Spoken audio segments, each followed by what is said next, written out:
There are moments in life that do not announce themselves through events. Nothing happens. No decision is made. No door opens or closes. And yet, something shifts. You wake up inside the same circumstances, surrounded by the same structures, routines, and explanations that once felt sufficient. From the outside, everything appears unchanged. But internally, something no longer fits. This moment is difficult to describe because it lacks drama. There is no crisis, no clear dissatisfaction, no obvious desire for something new. What appears instead is a quiet recognition. You realize that you cannot remain where you are in the same way anymore. Not because it is painful, not because it is failing, because it has become too small. Carl Jung understood this kind of moment as a signal of psychological readiness. The psyche does not always push forward through ambition or urgency. Often, it advances by withdrawing tolerance from what once worked. Tolerance disappears before action begins. This is why the moment feels confusing. You may look at your life and see nothing objectively wrong. Responsibilities are being met. Expectations are reasonable. Stability is intact. Yet internally, you feel less able to participate with the same investment. Old explanations stop working. Familiar motivations lose their grip. The narratives you once used to justify staying no longer satisfy. This is not boredom. Boredom seeks stimulation. This seeks truth. The psyche has outgrown its previous container. Carl Jung emphasized that growth often begins not with desire, but with the realization that old forms can no longer hold emerging capacity. When this happens, dissatisfaction appears without clear direction. You are not drawn towards something specific. You are pushed away from what no longer fits. In daily life, this often manifests subtly. You may notice impatience with conversations that once felt engaging. Goals that once motivated you now feel procedural. Achievements feel hollow rather than rewarding. This hollowness is important. It is not emptiness. It is misalignment. Psychological research on adult development consistently shows that transitions between life stages are preceded by a loss of meaning in previously satisfying roles. This loss does not indicate failure. It indicates readiness for reorganization. The psyche withdraws meaning before it offers a new structure. This withdrawal creates unease. You may question yourself. Why does this no longer satisfy me? Why am I restless without reason? Why do I feel ahead of my circumstances? These questions rarely find immediate answers, and that is part of the process. The psyche does not reveal direction until it is certain you can tolerate it, so it begins with recognition instead. Recognition that something has ended internally, even if it continues externally. Carl Jung described this as the psyche reaching the limits of form. When the form no longer supports growth, it becomes intolerable, not because it's harmful, but because it restricts further development. This is why the moment feels lonely. Others may not see what you see. They may not feel what you feel. From their perspective, nothing has changed, and they are right. Externally, nothing has. This recognition is private. It does not come with validation. It does not invite agreement. It simply exists. This can create doubt. You may wonder if you are being ungrateful, if you are imagining a problem, if you are expecting too much. But expectation is not what drives this moment. Capacity is. You are capable of more complexity, more responsibility, more truth than your current life requires of you. And unused capacity creates pressure, not explosive pressure. Quiet pressure, a sense of compression. Carl Jung believed that unused psychic energy turns inward and produces tension. This tension is not pathological. It is developmental. The psyche is signaling that it is ready to expand beyond its current limits. But expansion does not begin with action. It begins with awareness. Awareness that the old frame no longer contains you. This awareness does not feel empowering. It feels destabilizing because it removes the comfort of certainty without offering replacement. You cannot return to the previous satisfaction, but you cannot yet move forward. You are between structures. This is the moment only some people recognize, not because they are superior, but because their inner capacity has reached a threshold. Others may still fit comfortably where they are. Their structures still hold. Their explanations still work. There is no hierarchy here, only timing. Carl Jung emphasized that individuation unfolds according to inner readiness, not external comparison. What feels like stagnation to one person may be stability to another. Recognition depends on readiness.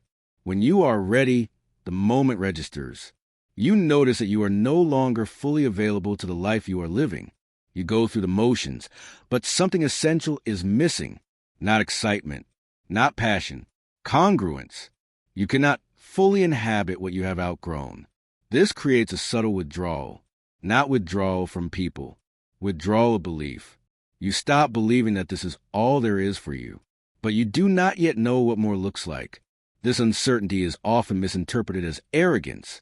Others may assume you think you are better than your circumstances, but the feeling is not superiority. It is disproportion. Your inner world has expanded. Your outer world is not caught up. This lag creates discomfort. Carl Jung noted that when inner development outpaces external adaptation, the individual experiences tension. This tension is not meant to be resolved through denial. It is meant to be endured. Endurance here does not mean suffering. It means allowing the recognition to exist without forcing resolution. You are not meant to act immediately. You are not meant to explain yourself. You are not meant to justify this feeling. The moment does not ask for action.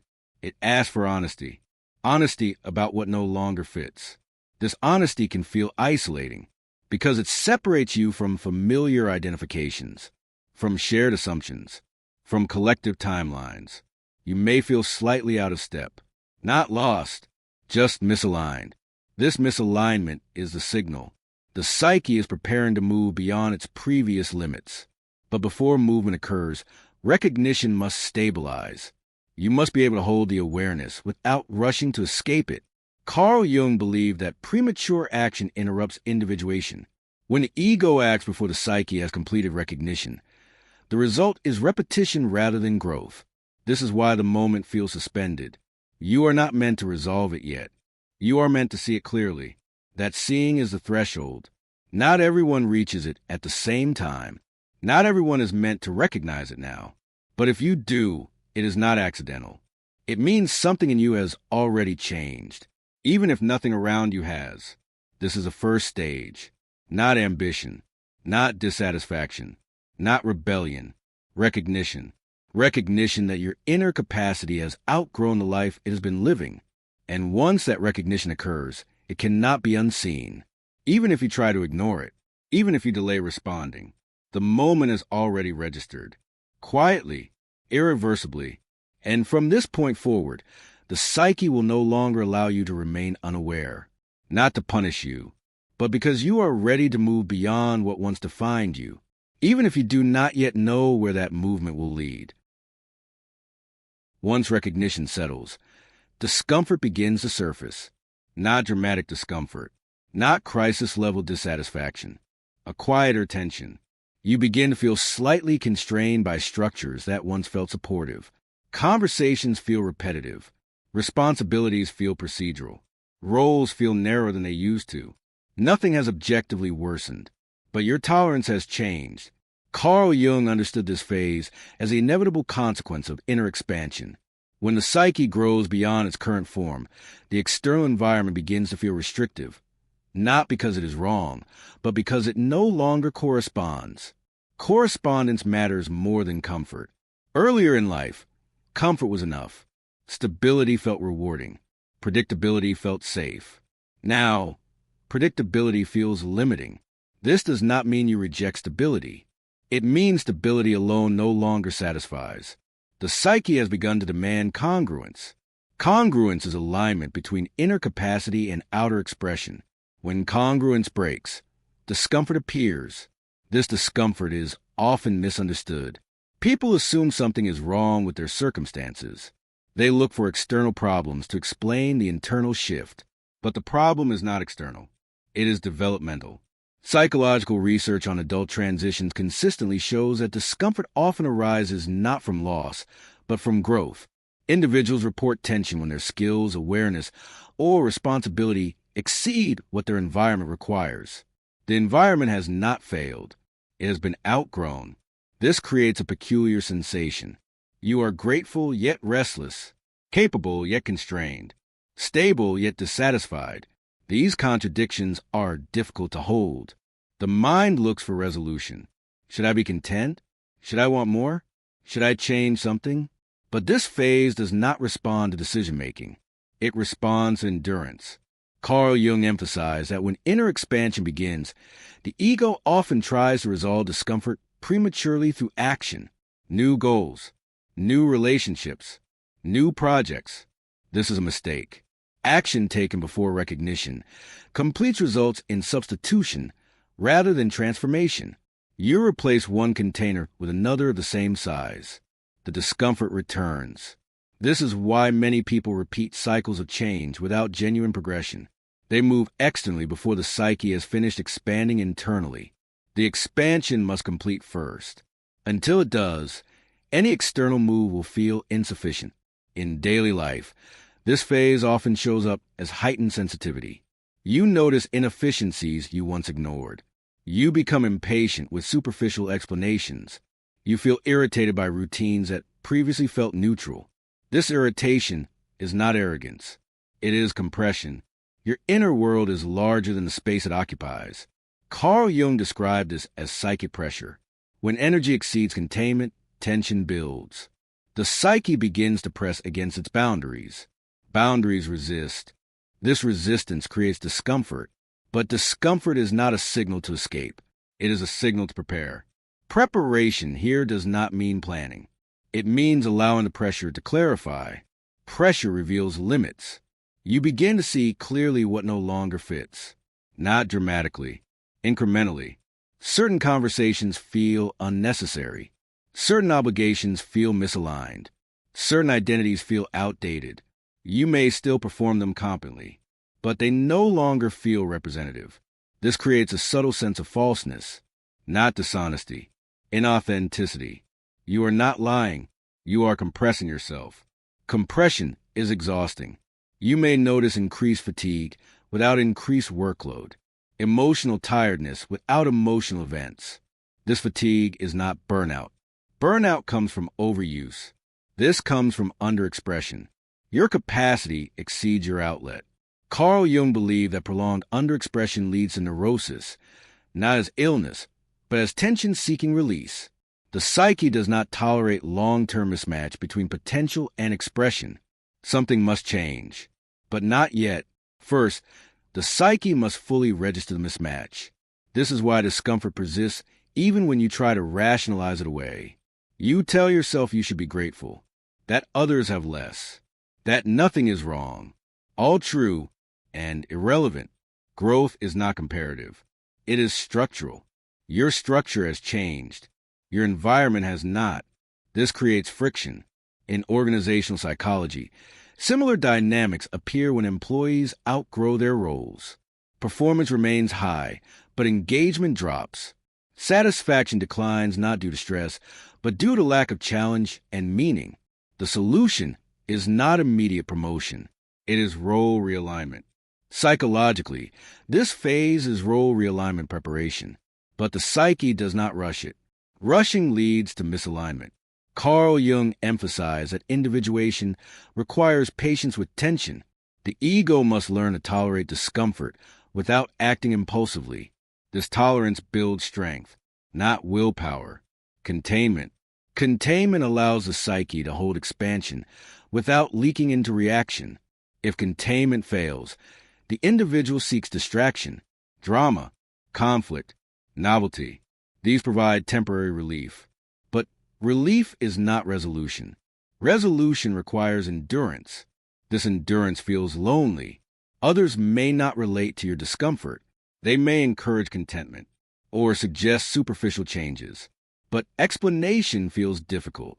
How do you explain that nothing is wrong, yet nothing fits? You often cannot, so you stay quiet. Silence grows not from withdrawal, but from recognition that words cannot capture this phase. Carl Jung noted that during inner expansion, language often lags behind experience. The psyche knows something the ego cannot yet articulate. This creates isolation, not social isolation. Existential isolation. You feel alone inside your experience. This is normal. Growth is solitary, not because others are absent, because expansion is internal. No one else can carry it. During this phase, impatience becomes the main risk. Impatience with yourself, with circumstances, with timing. Impatience tempts action, but action now would be premature. The psyche is still calibrating. It is determining what truly fits and what does not. This discernment cannot be rushed. If you move too soon, you will recreate the same constraints in a new form.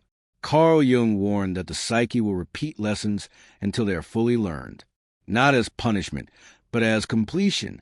This phase exists to prevent repetition. So discomfort lingers, not to frustrate you, to refine you. It strips away false illusions, surface-level desires, compensatory ambitions. What remains is clarity. But clarity has not fully arrived yet. For now, there is only pressure, recognition, discomfort. This discomfort is not meant to be fixed. It is meant to be listened to. It is a signal that inner expansion is real. And once expansion is real, the psyche will not allow you to shrink back. You may try.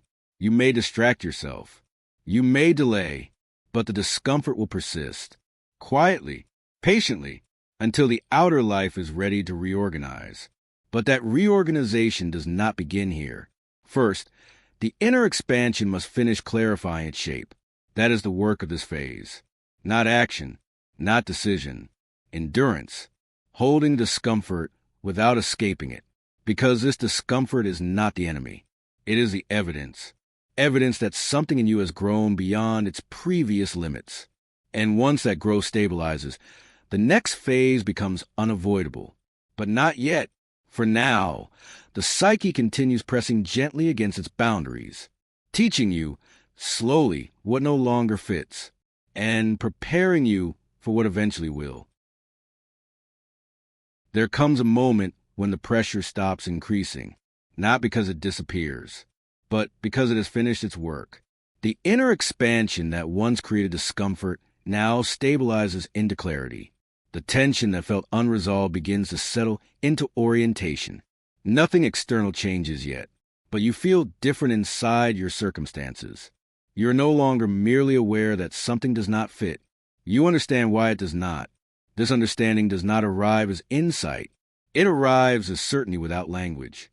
Carl Jung described this moment as the psyche completing a configuration. When inner growth reaches coherence, the need for endurance gives way to readiness. Readiness is not urgency. It is availability. You are no longer pushing against your life, but you are no longer contained by it either. This in-between state is subtle. You still show up. You still fulfill obligations. You still operate within existing structures. But internally, you are no longer invested in maintaining them indefinitely. They are no longer permanent. They are transitional. This shift is critical. Earlier, discomfort was diffuse. You felt compressed, but unsure where the pressure originated. Now, compression localizes. You can see which roles are outdated, which dynamics no longer reflect you, which ambitions belong to a previous version of yourself. This clarity does not produce immediate action. It produces detachment. Detachment here is not disengagement. It is perspective. You are no longer inside the structure trying to adjust it. You are looking at it from the edge. Carl Jung emphasized that psychological transformation requires distance. Without distance, the ego remains identified with the old form. With distance, reorganization becomes possible. This distance often feels like emotional neutrality. You are less reactive, less invested, less triggered. Things that once frustrated you now feel predictable. Predictability no longer angers you. It informs you. This informational quality is important. The psyche is no longer fighting its container. It is assessing it. Assessment replaces resistance. In daily life, this shows up in practical ways. You stop arguing internally about whether you should stay or go. You stop fantasizing about dramatic exits. You stop forcing yourself to feel grateful. You simply observe. Observation creates calm. Calm allows accurate judgment. Psychological research on decision-making shows that major life transitions are preceded by a phase of emotional flattening rather than heightened emotion. When affect stabilizes, decisions become clearer and more durable. This is that phase. The emotional charge drains out question. You're no longer asking, should I change? You're asking, what is no longer true? This is a different question. It does not demand urgency. It demands honesty. Carl Jung believed that individuation advances when the psyche stops asking what it wants and begins recognizing what it can no longer live with. This recognition is firm. You cannot unsee it. You cannot negotiate with it. You cannot rationalize it away. But you also do not need to act on it immediately. Action will come later. For now, the psyche is completing withdrawal. Withdrawal of belief. Withdrawal of identification. Withdrawal of emotional investment. This withdrawal is quiet. Others may not notice anything. You may appear unchanged. But internally, a line has been crossed. You know that the current configuration of your life is temporary. This knowledge changes how you move within it. You stop overinvesting. You stop explaining yourself. You stop forcing enthusiasm. You conserve energy. Conservation is not stagnation. It is preparation. Carl Jung described this as the psyche gathering energy before a shift in form. Energy that was once dispersed, maintaining misaligned structures, now returns inward. You feel this as steadiness, not excitement, not relief. Steadiness. This steadiness is often mistaken for apathy. But apathy is absence of care. This is clarity of care. You care selectively. You engage where it matters. You disengage where it does not. This selectivity feels natural. Earlier, you felt guilty disengaging. Now guilt fades, not because you justify yourself, because justification is no longer required. Your inner authority has reorganized. This reorganization produces a subtle confidence, not confidence in outcome, confidence in directionlessness. You no longer need to know what comes next.